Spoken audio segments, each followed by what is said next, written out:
अस्सलाम वालेकुम dear students, welcome to the class physics inter. Continue करेंगे first law of thermodynamics.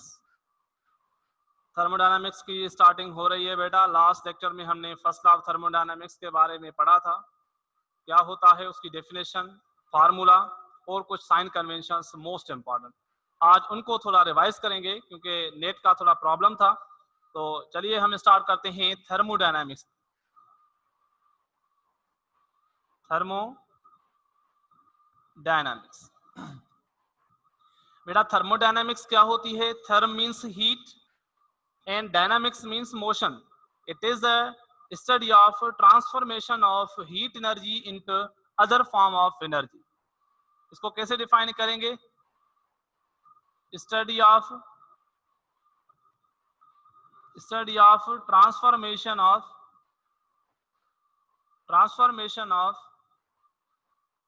Heat energy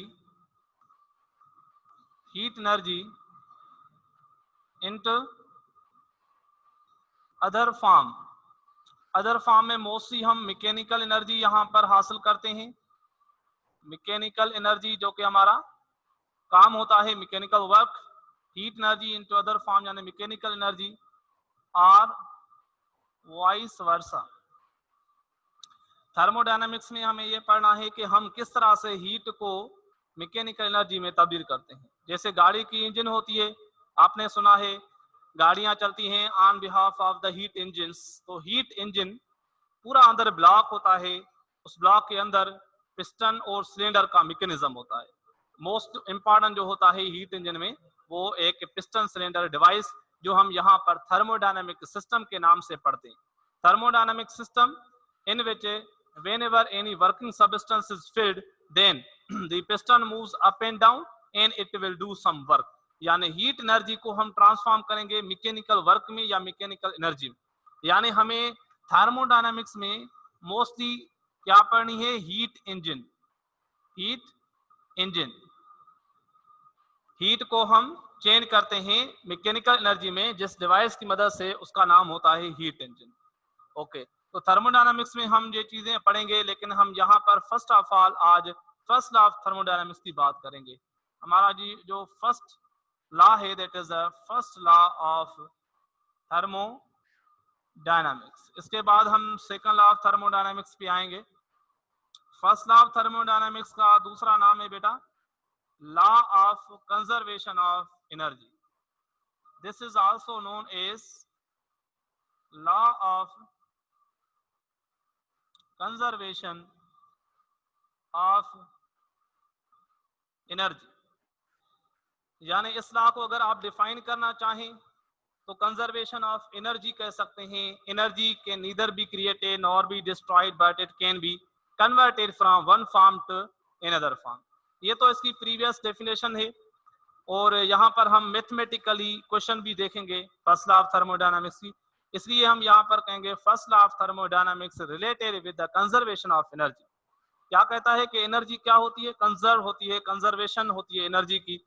इस law को हम डिफाइन इस तरह से करेंगे, amount of heat energy supplied to the system is converted into the internal energy plus work done by the system. This is the first law of thermodynamics. ये तीन शब्द हैं, तीन अल्फाज हैं जिनको अपने लैंग्वेज में, अपने वर्ड्स में डिफाइन करना है। amount of heat energy given to the system is converted into the internal energy or change in internal energy and work done by the system। ठीक है, तो इन वर्ड्स को हम यहाँ पर लिख लेते हैं। फर्स्ट लॉ ऑफ थर्मोडायनामिक्स ये कहता है कि the heat energy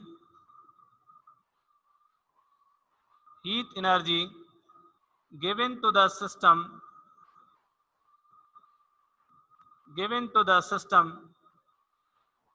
is converted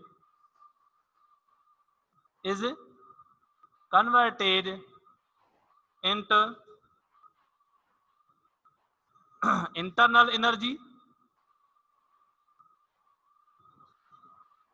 internal energy and work done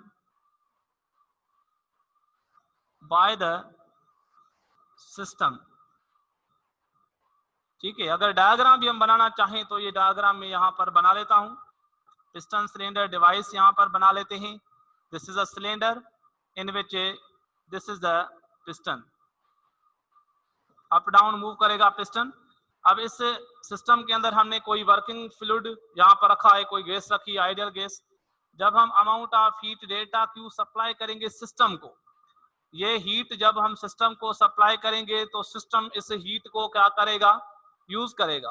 दो कामों में यूज करेगा। एक तो ये सिस्टम इस अपने सिस्टम की जो इंटरनल एनर्जी है डेल्टा यू, उसको ये इंक्रीज करेगा, और उसके बाद ये गैस के मॉलिक्यूल्स उसके कोलिजन हो जाएगी, मोशन में आ जाएंगे, जिसकी वजह से यहाँ से प्रेशर लगेगा, और प्रेशर की वजह से ये पिस्टन क्या होगा, अपवर्ड मूव करेगा, यानी it will be work done by the system होगा।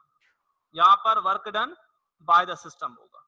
ठीक है, तो यानी ये जो पिस्टन है अपनी इस पॉइंट से इस पॉइंट तक ये ऊपर जाएगा, तो यानी वॉल्यूम चेंज होगा डेल्टा वी। पहले वॉल्यूम थोड़ा था, उसके बाद वॉल्यूम बढ़ गया, यानी एक्सपेंशन हो जाएगी। तो यानी हम कहेंगे here is the delta W, यानी वर्क डन, जिसका फार्मूला हमने पढ़ा है P इंटू डेल्टा वी होता है, P इंटू डेल्टा वी होता है। और यहाँ पर हम अज्यूम करेंगे कि pressure is constant. Equilibrium state में पिस्टन आगे आगे मूव करेगा, ये फार्मूला तब लगता है जब प्रेशर कांस्टेंट होता है। ठीक है, तो यही सिंपल लॉ है कि हमने अमाउंट ऑफ हीट सप्लाई कितनी की से सपोज एग्जांपल लेते हैं, हमने यहाँ पर 100 joule heat energy the system को। क्या करते हैं, 100 जूल हमने हीट एनर्जी सिस्टम को दी, और सिस्टम ने क्या किया, अपनी इंटरनल एनर्जी कुछ बढ़ाई, यानी इसकी इंटरनल एनर्जी से सपोज यहाँ पर 60 जूल इस सिस्टम ने अपने ऊपर खर्च किया, यानी अपनी इंटरनल एनर्जी बढ़ाई, और बाकी जो अमाउंट बचा, कितना बचा, 100 माइनस 60 कितना बचा, 40 जूल। तो 40 जूल जो है वो क्या करेगा, ये सिस्टम कुछ वर्क करेगा, यानी 40 जूल किस में चला जाएगा, work done by the system. ये है फर्स्ट लॉ ऑफ थर्मोडायनामिक्स। यानी यहां से कन्वर्जन भी कंजर्वेशन का भी देखो पता चलता है। कैसे पता चलता है, हमने 100 जूल सप्लाई की, हीट सप्लाई की सिस्टम को, तो वो किस काम में गई, एक तो उसकी इंटरनल 60 जूल, और उसके बाद 40 जूल का वर्क डन भी हुआ। आप देख रहे हैं यहाँ पर दोनों ही साइड्स इक्वल है, 60 प्लस 40 इज इक्वल 100 जूल, यानी 100 जूल हमने सिस्टम को दी, तो टोटल एनर्जी कंजर्व रहती है। यहाँ पर हमारे कोई भी एनर्जी कहीं इधर उधर नहीं जा रही, क्योंकि हमने यहाँ पर इनको दो फॉर्म्स में कन्वर्ट किया है, एक इंटरनल एनर्जी सिस्टम की बढ़ी है और दूसरा वर्क डन हुआ है। ठीक है, अब इसी हम फर्स्ट लॉ ऑफ थर्मोडायनामिक्स को दूसरे मेथड से डिफाइन करेंगे। कैसे, यहां पर ये जो डेल्टा डब्ल्यू है, ये क्या है, ये work done by the system, work done by the system. In parameters जो मैंने यहाँ पर लिखे हैं, डेल्टा क्यू, डेल्टा यू और डेल्टा डब्ल्यू, ये आपको अच्छी तरह से आने चाहिए।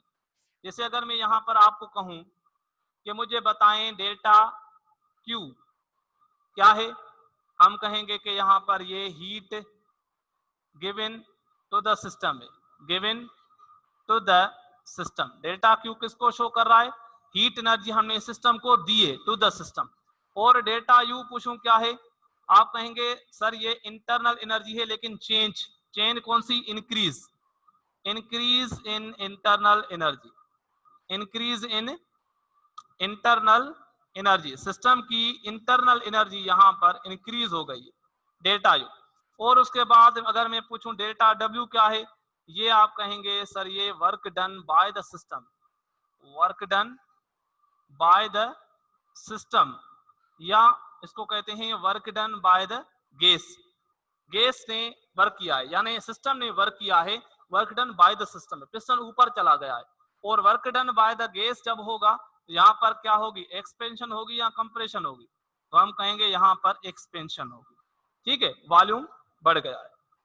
अब आते हैं इसी फार्मूला को अगर हम डेल्टा डब्ल्यू प्लस का है लेफ्ट हैंड साइड पर ले जाएं, माइनस का हो जाएगा, यानी हम फार्मूला को इस तरह से लिखें, delta U is equal to delta Q minus delta W. अब यहां पर आप देख सकते हैं delta U is equal delta Q minus delta W. Formula देखें, इस फार्मूला को अपने वर्ड्स में कैसे डिफाइन करेंगे, हम कहेंगे कि चेंज इन इंटरनल एनर्जी, बल्कि increase in internal energy of the system is equal to net heat flow into the system minus work done by the system. यही हम यहां से लिख सकते हैं, increase in internal energy, increase in internal energy is equal to net heat flow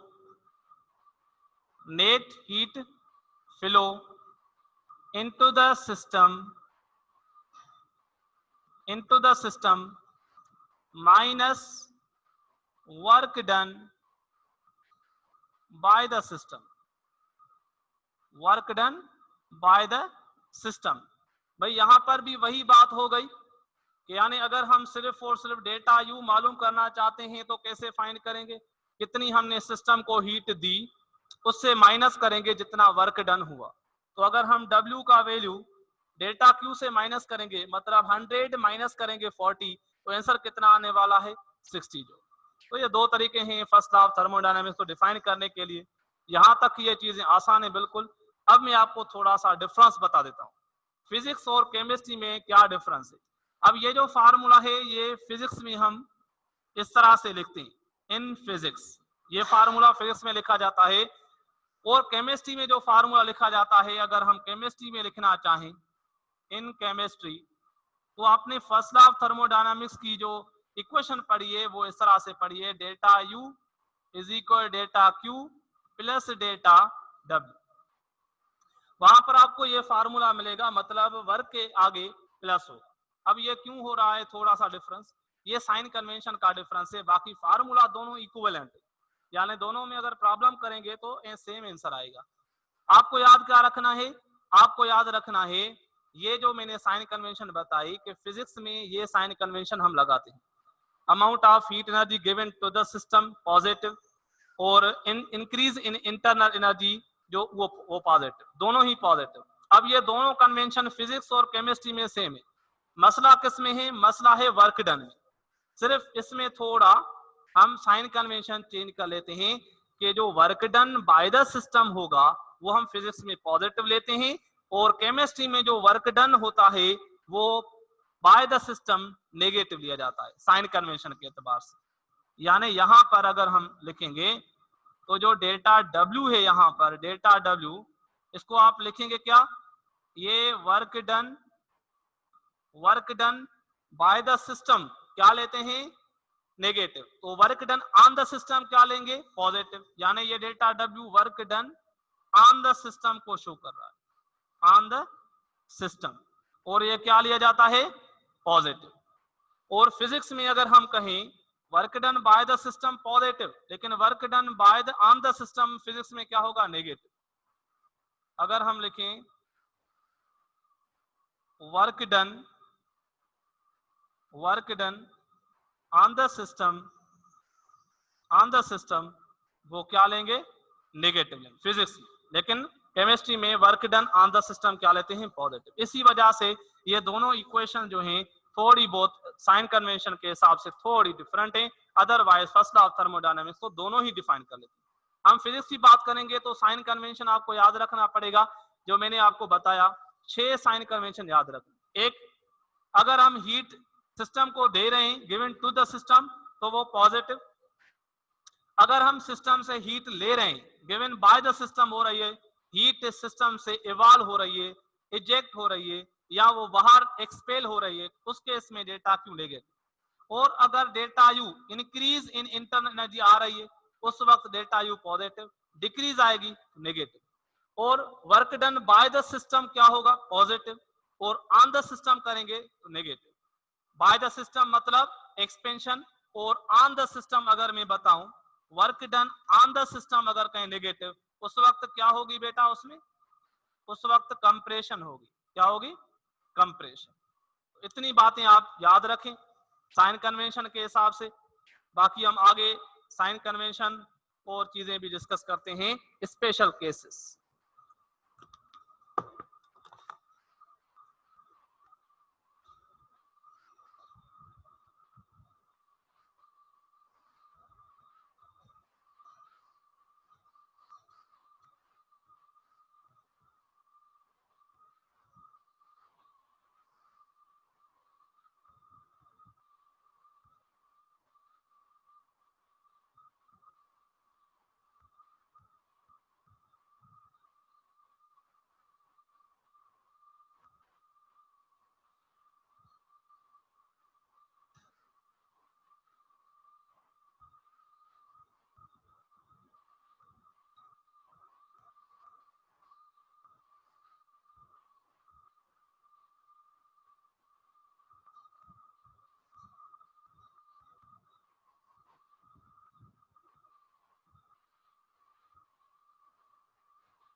okay बेटा, हम इसको रिमूव कर रहे हैं। Further first law of thermodynamics को थोड़ा एक्सप्लोर करेंगे। जो हमने इसकी इक्वेशन पढ़ी, delta Q equal delta U plus delta W, अगर ये इक्वेशन लें तो भी ठीक है, अदरवाइज जो मैंने इक्वेशन सामने लिखी है delta U equal to delta Q minus delta W, इस इक्वेशन को हम इस तरह से लिखना चाहें, delta Q minus delta W is equal delta. अब ये क्या है, ये इक्वेशन, इसको नाम क्या देते हैं, फर्स्ट लॉ ऑफ थर्मोडायनामिक्स। यही होता है अमाउंट ऑफ हीट सप्लाई की सिस्टम को, अगर उनमें से हम वर्क डन जो बाय सिस्टम है वो माइनस करेंगे तो जो हमें आंसर आएगा वो आएगा इंक्रीज इन इंटरनल एनर्जी। अब यहाँ पर अगर डेल्टा यू को देखें तो ये इंक्रीज इन इंटरनल एनर्जी मतलब फाइनल माइनस इनिशियल लिख सकते हैं। डेल्टा यू का मतलब क्या है, चेंज, तो यानी हम चेंज कैसे फाइंड करेंगे, फाइनल माइनस इनिशियल, तो हम इस इक्वेशन को डेल्टा क्यू बराबर minus delta W is equal to U F minus U R, इस तरह से हम इसको लिख सकते हैं, वरना ये भी बिल्कुल सही है। ओके, फर्दर मैंने आपको बताया साइन कन्वेंशन के बारे में। साइन कन्वेंशन बेटा मोस्ट इंपॉर्टेंट है, साइन कन्वेंशन मोस्ट इंपॉर्टेंट है। आपको पता चलेगा इस सिस्टम के अंदर work done on the system हो रहा है या work done by the system हो रहा है, हीट हमने सिस्टम को सप्लाई की है या सिस्टम ने हीट हमें सप्लाई की है, मतलब बाय द सिस्टम में, या इंक्रीज इन इंटरनल एनर्जी आ रही है या डिक्रीज आ रही है, इसके लिए साइन कन्वेंशन है for delta Q amount of heat energy. अगर हम नंबर फर्स्ट वन की बात करेंगे, फर्स्ट वन की बात करेंगे तो हम लिखेंगे if delta Q given to the system, given to the system, तो वो क्या लेनी है, पॉजिटिव लेनी है। हीट एनर्जी हम सिस्टम को सप्लाई कर रहे हैं तो वो पॉजिटिव। ओके, और यहां पर अगर हम कहें if delta Q given by the system, given by the system हो मतलब सिस्टम दे रहा है, तो वो डेल्टा क्यू हम नेगेटिव साइन से शो करेंगे। और उसके बाद नंबर सेकंड पॉइंट किसके लिए, for delta W work done के लिए, ठीक है, या फिर चलो डेल्टा यू की बात कर लेते हैं पहले। डेल्टा यू हम कहेंगे इसके लिए increase in internal energy, increase in delta U, delta U में अगर इंक्रीज आ रही है तो वो क्या होगी, पॉजिटिव, और अगर डिक्रीज आ रही है इसमें, डिक्रीज इन डेल्टा यू, तो वो क्या होगी, नेगेटिव, ठीक है। और यहां पर वर्क डन की बात करेंगे, number third one for work done delta W, तो मैंने यहां पर लिख लिया है कि अगर work done by the system है तो वो positive, delta W by the gas या बाय द सिस्टम कहे तो वो क्या रखना है, पॉजिटिव, और वर्क डन अगर ऑन द सिस्टम कहे या on the gas, on the gas और ऑन द सिस्टम, क्या लेना है, नेगेटिव। ये साइन कन्वेंशन मोस्ट इंपॉर्टेंट है, इनको जरूर याद रखें, यही हमारे प्रॉब्लम को गलत भी करवा सकती हैं और सही भी करवा सकती हैं। एंट्री टेस्ट तक ये प्रॉब्लम आते हैं और ये मैं प्रॉब्लम आपको करवाऊंगा। यहां तक हो गया। अब हम स्पेशल केसेस देखेंगे, first law of thermodynamics special cases.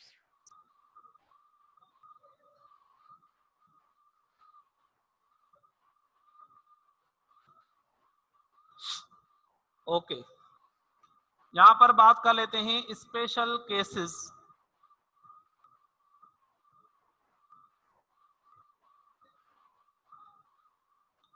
बेटा स्पेशल केसेस यहां पर हमें दो पढ़नी है, एक तो internal energy for in isolated system constant होती है, दूसरा पढ़ेंगे cyclic process.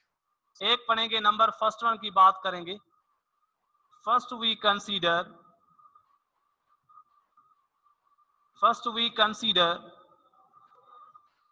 In isolated system,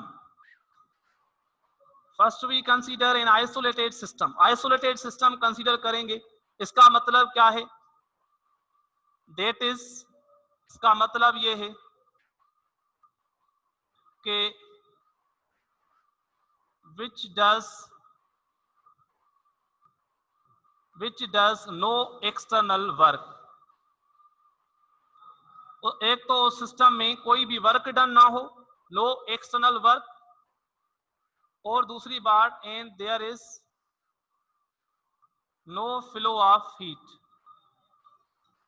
no flow of heat. बेटा अगर ऐसे सिस्टम हो जिसमें कोई हीट का फ्लो ना इन हो ना आउट हो और उस पर कोई वर्क डन ना हो, दोनों चीजें जीरो हैं, तो मतलब समझ जाना उस आइसोलेटेड सिस्टम में टोटल इंटरनल एनर्जी जो है वो कांस्टेंट रहेगी, यानी change in internal energy zero. तो हम कहेंगे so for that process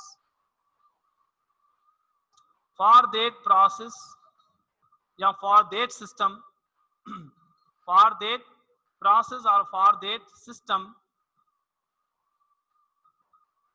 the change in internal energy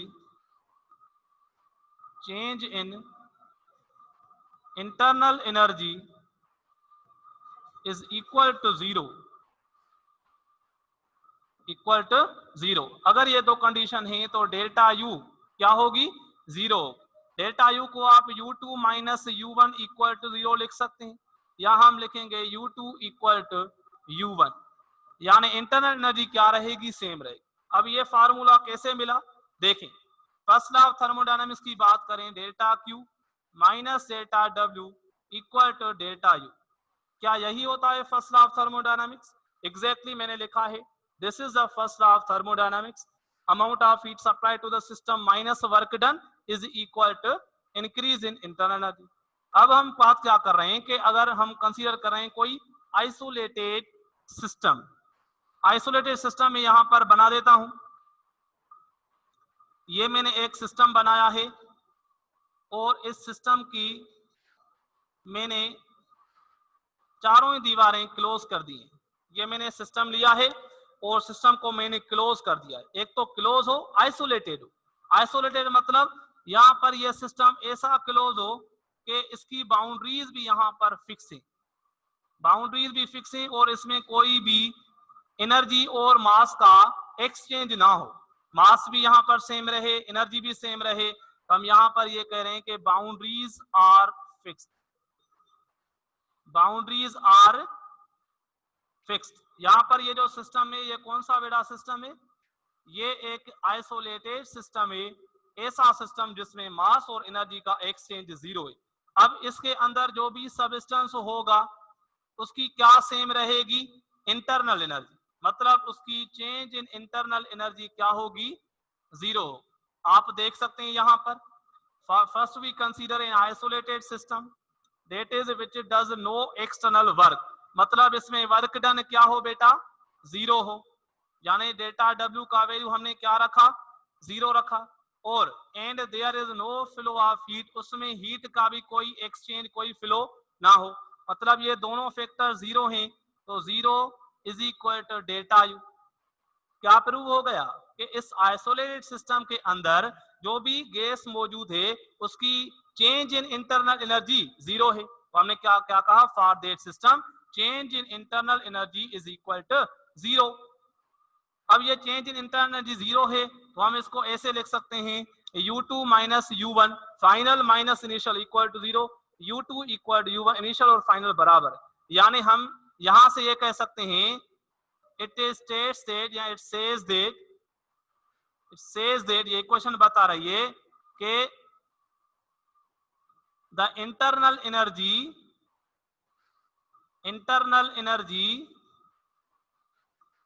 of an isolated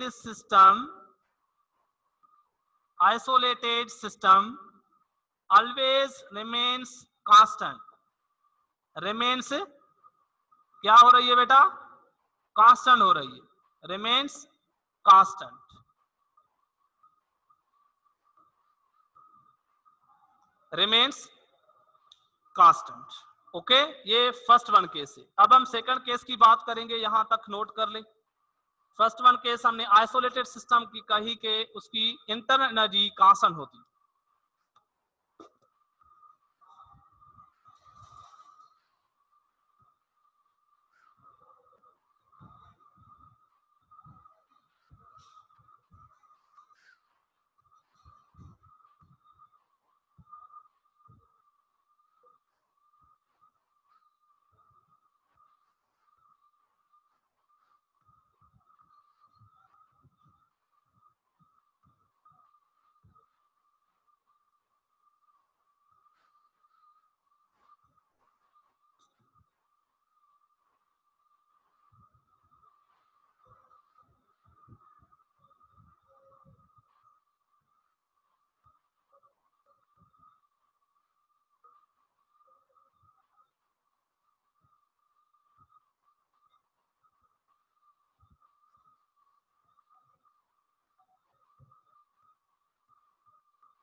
okay, मैं रिमूव कर रहा हूं इसको।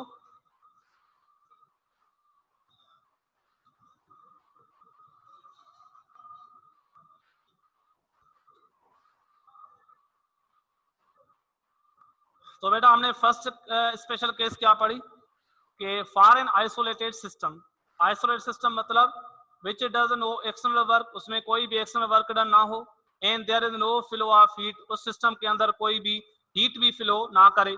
एक आइसोलेटेड सिस्टम हो तो उसमें जो इंटरनल एनर्जी सिस्टम की है चेंज वो जीरो होती है, ठीक है। और उन्होंने उसको फार्मूला से देखा, first law of thermodynamics apply किया, डेल्टा क्यू जीरो है, डेल्टा डब्ल्यू जीरो है, तो मतलब डेल्टा यू भी क्या होगी, जीरो होगी, ठीक है। और यानी यहां से क्या पता चलता है कि the internal energy of an isolated system always remains constant and this is the most general statement of conservation of energy। याद रखें बेटा, यही जो चीज यहां पर हम कह रहे हैं, this is the most general statement of the conservation of energy, यानी यही चीज हमें कंजर्वेशन ऑफ एनर्जी भी बता सकते। कैसे बता रही है, यानी ये बता रही है कि अगर हम किसी भी सिस्टम की इंटरनल एनर्जी चेंज करना चाहते हैं तो हम किसी और मेथड से नहीं, यानी कोई और मेथड जैसे मैकेनिकल, इलेक्ट्रिकल या बायोलॉजिकल मेथड से नहीं, बल्कि उसकी इंटरनल एनर्जी हम चेंज कर सकते हैं बाय टू थिंग्स। या तो हम हीट सप्लाई करेंगे amount of heat net flow से, या फिर दूसरा हम परफॉर्मेंस ऑफ वर्क डन, यानी हम उस सिस्टम पे कोई वर्क करेंगे या सिस्टम कोई वर्क करेगा। इन दो सिचुएशन में डेल्टा यू चेंज हो सकती है। क्लियर, ये फर्स्ट वन केस। अब नंबर सेकंड स्पेशल केस की बात करेंगे, स्पेशल केस नंबर 2 की बात करेंगे। Now we consider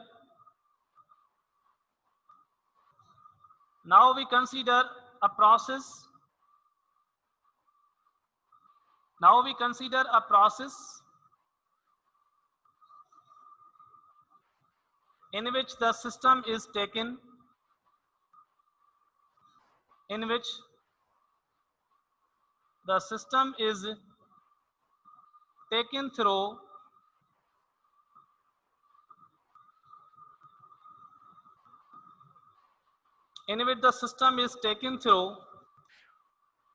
a cyclic process, cyclic process। बेटा ओवरऑल अगर आप याद करें तो special case number first one के हम बात करेंगे आइसोलेटेड सिस्टम की, और नंबर सेकंड केस में हम बात करेंगे किसकी, साइक्लिक प्रोसेस। तो साइक्लिक प्रोसेस में बेटा इंटरनल एनर्जी कांस्टेंट रहती है, मतलब change in internal energy zero होती है। साइक्लिक प्रोसेस किसको कहते हैं, now we consider a process in which a system is taken through a cyclic process. अब साइक्लिक प्रोसेस किसको कहते हैं, दैट इज, साइकिल प्रोसेस वो होता है which starts and ends up at the same state, ends up at the same state। बेटा वो एक प्रोसेस जो सेम ही स्टेट पर स्टार्ट भी करे और वहां पर ही खत्म हो, सेम इनिशियल स्टेट पर वो क्या करे, स्टार्ट को, और उसी स्टेट पर वो खत्म हो, तो उसको कहते हैं cyclic process. Which starts and ends up at the same state, तो हम कहेंगे देन, इसके लिए भी change in internal energy, change in internal energy क्या होती है, zero. Change in internal energy is equal to zero होती है, मतलब डेल्टा यू जीरो होती है किसकी, साइक्लिक प्रोसेस। साइक्लिक प्रोसेस की बेटा डेल्टा यू क्या होती है, जीरो होती है। ओके, अगर हम यहां पर आपको ग्राफ बना के दें, लेट सपोज ये है पीवी ग्राफ। कौन सा ग्राफ है, पीवी ग्राफ।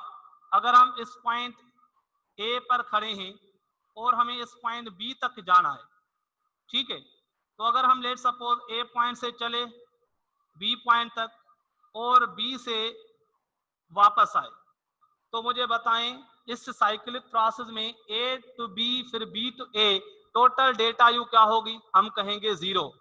यानी डेल्टा यू जो इंटरनल एनर्जी है कहां से, ए टू बी ए से बी गए और बी से ए आए, तो डेल्टा यू इन केस में क्या होगी बेटा?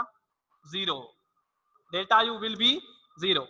और ये भी याद रखें कि डेल्टा यू हमारी पाथ पे डिपेंड नहीं करती, इनिशियल और फाइनल स्टेट पर डिपेंड करती है। यानी हम यहां से ये भी बता सकते हैं डेल्टा यू किसकी, यानी फ्रॉम ए टू बी, ए से बी जाएंगे तो जो डेल्टा यू होगी वो सेम होगी जो हम डेल्टा यू फाइंड करेंगे from B to A to B और B to A, delta U क्या होती है? सेम होती है, मतलब पाथ पे डिपेंड नहीं करती।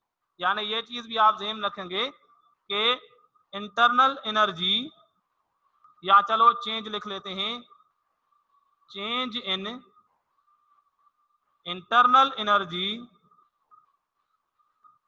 change in internal energy does not depend upon path, does not depend upon path, path पे डिपेंड नहीं करती, ठीक है, but it depends upon, it depends upon initial and final states, initial and final state. इसलिए हम इसको कहते हैं कि जो इंटरनल एनर्जी है यह कौन सा फंक्शन है? It is state function. यानी delta U is state function बेटा, पाथ पे डिपेंड नहीं करती। बल्कि अगर हम इसके बरक्स देखेंगे, जो दो पैरामीटर हमने पढ़े फर्स्ट लॉ ऑफ थर्मोडायनामिक्स में, डेल्टा यू के अलावा डेल्टा क्यू और डेल्टा डब्ल्यू, ये दोनों ही क्या होते हैं? पाथ फंक्शन होते हैं। ये चीज भी आप यहां पर जहन में रखेंगे कि delta W and delta Q ये दोनों क्या हैं बेटा? These are path function. Path function मतलब ये पाथ पर डिपेंड करते हैं, यानी depend upon specific path, path पे डिपेंड करते हैं। So these are not the state variables. याद रखें delta W and delta Q are not state variables या स्टेट फंक्शंस, ठीक है। यहां तक ये बातें आप नोट करें। डेल्टा यू ये सिस्टम की हम जब भी फाइंड करेंगे डेल्टा यू क्या होगी? अगर साइक्लिक प्रोसेस में देखेंगे तो वो क्या मिलेगी? जीरो मिलेगी। इस तरह का हम एक और प्रोसेस भी ड्रा कर सकते हैं, दूसरा प्रोसेस भी हम देख सकते हैं। अगर मैं लेट सपोज यहां पर आपसे पूछूं पीवी ग्राफ के अंदर, ये है वॉल्यूम, ये है प्रेशर, अगर मैं पूछूं कि लेट सपोज इस ए पॉइंट से हम चले,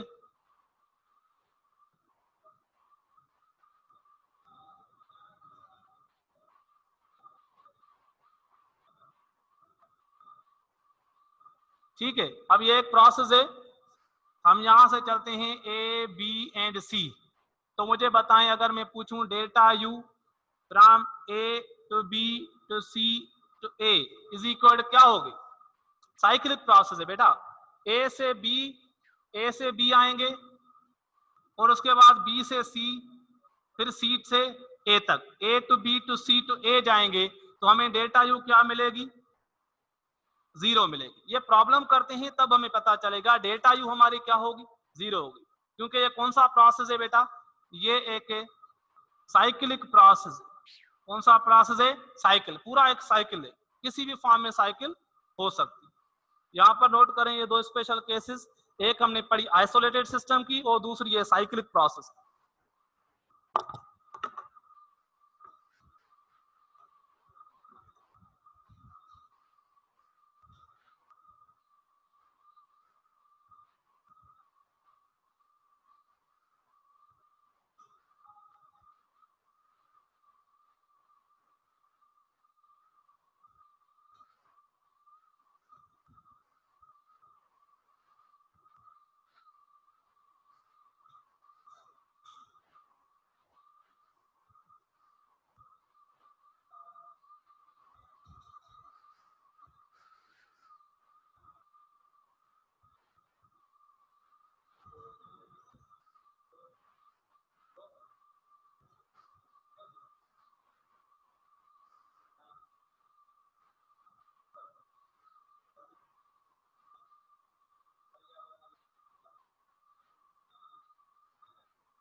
ओके बेटा, नोट कर लिया आपने। क्लास का टाइम भी खत्म होने वाला है। मैं आपको जस्ट एक वर्क डन और हीट का एग्जांपल देता हूं जो कि पाथ पे डिपेंड करते हैं। वर्क डन और अमाउंट ऑफ हीट। चलिए यहां पर हम एक डायग्राम बना लेते हैं।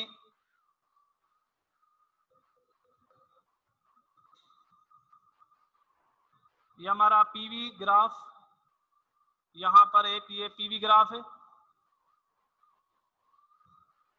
और दूसरा यहां पर एक पीवी ग्राफ। ठीक है बेटा। अब यहां पर आप देख सकते हैं इन दो डायग्राम्स हम अभी बनाएंगे। ये बनाते हैं हम एट कांस्टेंट प्रेशर बनाते हैं, कांस्टेंट प्रेशर। ये बनाते हैं बेटा एट कांस्टेंट वॉल्यूम। अगर ये हम कांस्टेंट प्रेशर पर ग्राफ बनाएंगे तो ग्राफ कुछ इस तरह से बनेगा। ये ग्राफ कुछ इस तरह से बनेगा। ठीक है, यानी this is a PV graph. और अगर यहां पर अगर कांस्टेंट ये यहां पर कांस्टेंट वॉल्यूम पे कांस्टेंट प्रेशर की बात करेंगे तो ग्राफ कुछ इस तरह से बनेगा। अगर कांस्टेंट वॉल्यूम पे बनाएंगे तो ग्राफ कुछ इस तरह से बनेगा। ये दो डायग्राम से। कांस्टेंट प्रेशर मतलब यहां पर कोई भी प्रेशर है तो वो कांस्टेंट, ये वॉल्यूम चेंज हो रहा है। यहां पर अगर हम देखेंगे तो कोई भी हम अगर डेल्टा क्यू सप्लाई करेंगे, डेल्टा क्यू अगर सिस्टम को देंगे तो वो डेल्टा क्यू किस में खर्च होगी? डेल्टा यू में और वर्क डन में। फर्स्ट लॉ ऑफ थर्मोडायनामिक्स यही कहता है ना, अमाउंट ऑफ हीट सप्लाई करते हैं, डेल्टा यू में भी जाती है, डेल्टा डब्ल्यू में भी जाती है। लेकिन हम कांस्टेंट वॉल्यूम की बात करेंगे। वॉल्यूम अगर कांस्टेंट होता है तो उस वक्त बेटा वर्क डन क्या होता है? जीरो होता है। अगर वर्क डन जीरो होगा तो यानी हमारी अमाउंट ऑफ हीट जो सप्लाई करेंगे वो कहाँ जाएगी? वो जाएगी इंटरनल एनर्जी। कहाँ चली जाएगी? इंटरनल एनर्जी में चली जाएगी। तो आपने यहां पर यह देखना है कि हमने यहां पर डेल्टा क्यू सप्लाई की एट कांस्टेंट प्रेशर और हमने ये सप्लाई की एट कांस्टेंट वॉल्यूम। तो कौन सी हीट ज्यादा है? हीट पाथ पे डिपेंड करती है ना। ये पाथ आप देख सकते हैं एक कांस्टेंट प्रेशर, ये एट कांस्टेंट वॉल्यूम। तो हम कहेंगे डेल्टा क्यू पी जो है वैल्यू ये ग्रेटर मिलता है एट कांस्टेंट वॉल्यूम से। जो हमने कांस्टेंट प्रेशर पर हीट दी है वो किस में खर्च हो रही है? दो चीजों में, एक तो डेल्टा यू में और वर्क डन में। और अगर हम यहाँ पर देखें तो यहाँ पर वर्क डन जीरो हो गया, मतलब एक हीट हमारी वर्क में खर्च नहीं होती। बाकी जो हीट होगी वो किस में चली जाएगी? डेल्टा यू में चली जाएगी, इंटरनली में हमारी हीट चली जाएगी। ठीक है, यही बात यहाँ पर कर रहे हैं। अगर हम यहाँ पर देखें तो वर्क डन जो है इस केस में वर्क डन हमारा क्या हो रहा है? पी डेल्टा वी होगा वर्क डन। और इस केस में वर्क डन क्या है बेटा? जीरो है। मतलब डेल्टा क्यू की बात करेंगे, डेल्टा क्यू दोनों केसेस में अलग अलग है, डेल्टा डब्ल्यू भी अलग अलग है। लेकिन डेल्टा यू जो है is equal to delta U, मतलब ये डेल्टा यू हमारे एट कांस्टेंट प्रेशर और एट कांस्टेंट वॉल्यूम, इन दोनों केसेस में हमारी डेल्टा यू का वैल्यू क्या होगा? सेम होगा for the same rise of temperature. आई बात समझ? और अगर वर्क डन का अगर ग्राफ देखें, और हमने फार्मूला पढ़ा भी है पी डेल्टा वी का, ये प्रेशर ये वॉल्यूम। अगर इस तरह से कोई ग्राफ है, से सपोज ये ग्राफ है हमारा, ये पॉइंट ए, ये पॉइंट बी। यहां पर इनिशियल प्रेशर है 2 एटीएम में हम लेते हैं, ये एटीएम में, और वॉल्यूम लेते हैं लीटर्स में। और ये पॉइंट बी है, ये है 4। इनिशियल वॉल्यूम चलो हम 1 लीटर, और यहां पर V2 जो है ये है 4 लीटर। तो मुझे मालूम करके दिखाएंगे आप what is the work done here. Work done का मैंने आपको बताया था एरिया अंडर द कर्व होता है, यानी इस लाइन के नीचे ये जो भी एरिया है, यहाँ पर ये जो पूरी एरिया है ये क्या है? ये वर्क डन है बेटा। एरिया अंडर द कर्व किसको रिप्रेजेंट करती है? वर्क डन को रिप्रेजेंट करती है। तो यानी अगर मैं ये एरिया पूछूं कितनी हो गई तो आप कैसे फाइंड करेंगे ये एरिया? आप देखेंगे कि ये कौन सी फिगर है, एरिया फाइंड करनी है ना। तो यहाँ पर ये एक ट्रेपिज्म बन रहा है। ट्रेपिज्म में ये पैरेलल साइड्स हैं, ये दोनों पैरेलल साइड्स हैं और ये दोनों पैरेलल नहीं है। तो आपको ट्रेपिज्म की एरिया याद होगी, हम कहेंगे जो वर्क डन होगा वो basically area under the curve होगा, ये इस कर्व के अंदर एरिया। तो that will be equal to W is equal to P into delta भी अप्लाई करेंगे, लेकिन एरिया फाइंड करेंगे 1/2 बेस 1 प्लस बेस 2, यानी पैरेलल साइड्स यहाँ पर लिखेंगे सम ऑफ पैरेलल साइड्स अपॉन में 2 इंटू हाइट। ये फार्मूला है बेटा ट्रेपिज्म के एरिया का। यहाँ पर रखेंगे डेल्टा W इक्वल टू 1/2 और पैरेलल साइड्स कौन से हैं, ये दोनों A से लेकर 1 तक और B से लेकर 4 तक। अब यहाँ पर देखें वैल्यू कितना है 0 से 2 और यहाँ से 0 से 4, यानी यहाँ पर रखेंगे 2 + 4 upon sum of the parallel side 2 तो आ गया, यहाँ पर 2 देने की जरूरत नहीं है, 1/2 आ गया ना। Sum of parallel sides into height 2 + 4 into height कितनी है, हाइट इज 1 to 4 कितनी होगी 3, यहाँ पर रखेंगे 3। इसको सिंप्लीफाई करेंगे delta W is equal to जो भी आपका आंसर आया आप यहाँ पर लिख सकते हैं, दैट विल बी 1/2 इंटू 2 + 4 यानी ये आएगा 6 इंटू 3, तो 1 यहाँ पर 3 और मल्टीप्लाई करें 3 3 9 ATM litre is a work done. मतलब उससे एरिया जो है उसकी under the curve area find करनी है, वही एरिया अंडर द कर्व हमारा work done 1/2 sum of the parallel sides into height करेंगे। ठीक है, पैरेलल साइड्स हैं ये 2 और ये 4 और ये हाइट इसकी क्या है 1 to 4 यानी 3 होगी, 4 - 1 दैट इज 3। इस तरह से आप इनको सॉल्व कर सकते हैं। ठीक है, तो अगर आपको कोई क्वेश्चन है तो आप पूछ सकते हैं। यहां तक हम इसको वाइंड अप करते हैं।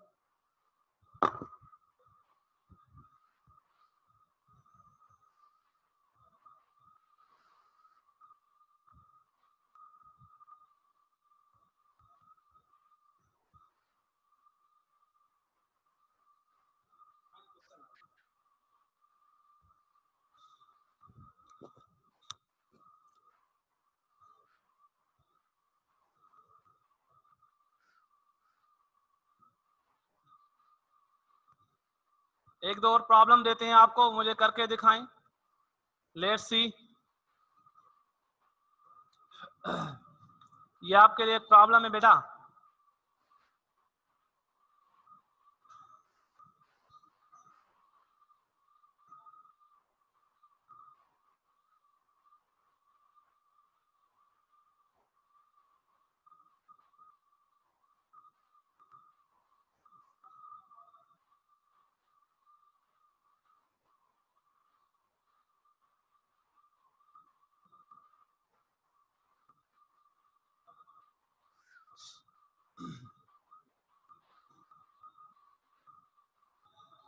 Pressure in ATM, volume in litres, और ये वैल्यू है V1 है 2, V2 है 6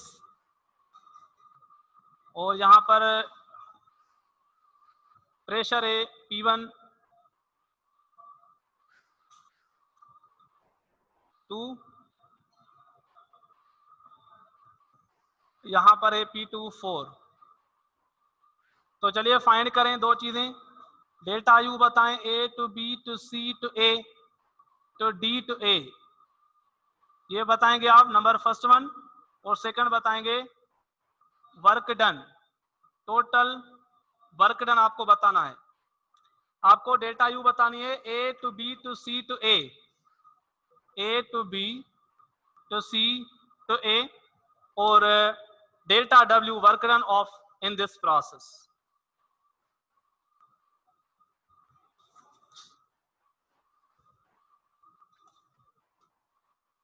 ओके, आजम शेख आंसर दिया है। क्षमा बटो, हाइट 3 कैसे? हाँ, हाइट बेटा जो नॉन पैरेलल साइड है ना, यानी पैरेलल साइड के अलावा आप देखें जो स्ट्रेट लाइन हो और दोनों के परपेंडिकुलर हो, वो होती है हाइट। आजम शेख 12 होगा बेटा, यहाँ पर आंसर कितना होगा? 12। 2 4 6 6 कैंसिल हो गए, यहाँ पर 3 3 3 9 होगा ना बेटा, 12 नहीं होगा, 9। और फलक रेहान ने बताया है ए का आंसर पहला नंबर सही है और दूसरा आपने दिया है आंसर। चलो देखते हैं। शाबाश। सायका शेख ने बताया है डेल्टा यू तो 0 होगा। हाँ, काम खत्म हो गया, डेल्टा यू 0 होगा, सही है। और P1 P2 की वैल्यू क्या है? P1 की वैल्यू है 2 और P2 का 4। P1 4, P2 P1 2, P1 है 2 और P2 है 4। तो चलिए ये सॉल्व करके दें, हरी अप। इसी तरह का एक और क्वेश्चन आपके लिए अवेलेबल है। क्वेश्चन ये है प्रेशर, ये है वॉल्यूम। अच्छा, इसका आंसर मुझे जोल में बताना बेटा, इन जोल, वर्क डन इन जोल बताएंगे आंसर इसमें भी। और यहां पर मैं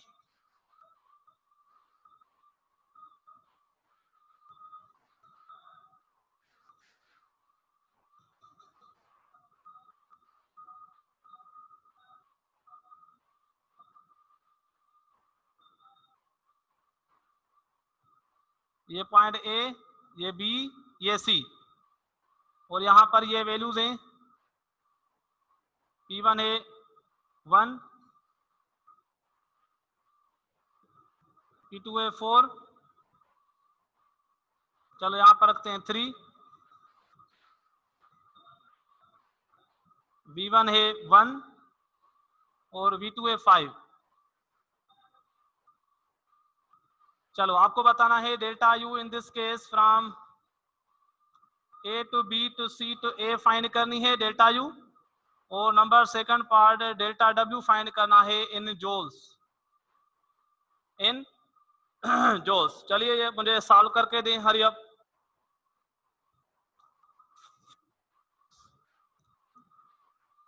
अता हुसैन ने आंसर दिया है 9, किसी का 8 आ रहा है। अलीशा खोड़ो, हाइट कैसे? हाँ बेटा, ये हाइट आप इसमें कंफ्यूज हो रहे हैं। Work done area under the curve 1/2 sum of parallel side, जो पैरेलल साइड्स है ना, उनके ऊपर जो लाइन परपेंडिकुलर होती है वो स्ट्रेट होगी। इस केस में ट्रेपिज्म हम वैसे इस तरह से समझते हैं, यानी पैरेलल साइड्स हॉरिजॉन्टल होती हैं, यहाँ पर पैरेलल साइड्स क्या है? वर्टिकल हैं, और जो हाइट है वो हॉरिजॉन्टल दिखाई दे रहा है, इसलिए आपको हाइट यहाँ पर वर्टिकल नहीं दिखाई दे रहा। हालांकि ये जो है वो हाइट है, पैरेलल साइड के परपेंडिकुलर जो साइड है वो हाइट होता है। अच्छा, वजिया में मैंने 3 जवाब दिया है, किसी का 4 आ रहा है, तो ये डिफरेंट आ रहे हैं क्यों? किसी का 8 आ रहा है, उमेरा शेख ने भी 8 दिया है। डेल्टा डब्ल्यू 8 सवेरा सत्तार ने निकाला है, और मरियम मुस्तफ़ा ने 12 निकाला है। तो किसी का 8 है, किसी का 9 है, किसी का 10 है, और आपने में से किसी ने भी मुझे आंसर जोल में नहीं बताया। ठीक है, तो सबसे पहले आपको ये आना चाहिए कि 1 ATM litre is equal how many जोल्स, how many जोल्स। 1 ATM litre is equal how many जोल, अप्रॉक्सीमेट वैल्यू याद कर सकते हैं। 1 ATM लीटर जो है वो 101.3 जो है होता है लीटर्स के, जोल के। 1 ATM लीटर बेटा 101.3 जोल होता है, ये मैंने आपको बता दिया।